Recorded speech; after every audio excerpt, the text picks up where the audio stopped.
मुसलमानों के एक अहम कारोबारी तबके मोमिन बिरादरी ने लोकसभा इंतखाबात के लिए कांग्रेस को अपनी हिमायत का ऐलान किया है। इस ज़िमन में भिवंडी में मोमिन बिरादरी की नुमाइंदा तंजीम ऑल इंडिया मोमिन कॉन्फ्रेंस का एक अहम इजलास मुनक्किद हुआ, जिसमें फैसला किया गया कि मुल्क के दस्तूर को बचाने और अक़लियतों के तहफ़्फ़ुज़ को यकीनी बनाने के लिए सेकुलर ताकतों का इक़्तिदार में आना ज़रूरी है। इसलिए ऑल इंडिया मोमिन कॉन्फ्रेंस ने महाराष्ट्र में कांग्रेस, राष्ट्रवादी कांग्रेस और उनके महाज़ में शामिल दीगर पार्टियों के उम्मीदवारों को अपनी तायद का फैसला किया है। इस फैसले से कांग्रेस के रियासती सदर अशोक चौहान को वाकिफ करवाने की गर्ज से ऑल इंडिया मोमिन कॉन्फ्रेंस के जिम्मेदारान लियाकत अंसारी, मोहम्मद वाजिद अंसारी और शेरवानी अंसारी ने अशोक चौहान से मुलाकात की और तायद का मकतूब उनके हवाले किया।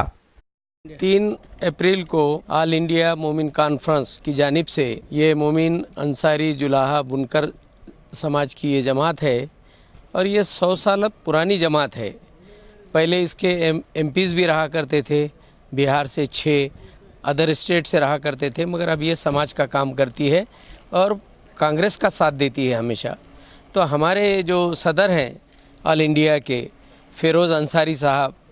तो उन्होंने बड़े पूरे इंडिया से लोगों को बुलाकर एक मीटिंग लेकर उन्होंने ये तय किया कि पूरे हिंदुस्तान के अंदर, महाराष्ट्र के अंदर मोमिन अंसारी बुनकर जुलाहे जो भी है, ये सारी जमातें जो है ये कांग्रेस का साथ देंगी और कांग्रेस महाराष्ट्र में कांग्रेस, एनसीपी ये साथ में लड़ रही है इलेक्शन और 4 सीट अदर छोटे पार्टियों को दिए गए हैं। इन 48 सीटों पर जो हमारी जमात है और मैं नेशनल जनरल सेक्रेटरी हूँ, मुझे अधिकार है कि यहाँ पे मैं ये डिक्लेयर करूँ कि हम कांग्रेस के साथ जाने वाले हैं। ऑल इंडिया मोमिन कॉन्फ्रेंस की जानिब से एक पत्र आया है कि ऑल इंडिया मोमिन कॉन्फ्रेंस ने पूरा अपना समर्थन पूरे महाराष्ट्र में आदरणीय अशोक चौहान साहब की क़यादत पे सबका पाठिंबा दिया है। और आज देखा गया है, चाहे एटीएम कंपनी रहो, चाहे खुजा समाज रहो या कच्ची समाज रहो, सभी समाजों की जानिब से मैं समझता हूँ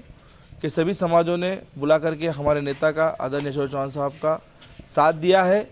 और उन्होंने कहा है कि हम आगे भी उनका साथ देंगे, क्योंकि महाराष्ट्र के विकास के लिए आदरणीय अशोक चौहान साहब जैसा नेतृत्व कोई कर नहीं सकता और देश भर में कांग्रेस की लहर है और कांग्रेस ही बाइख्तियार चुनकर आएगी।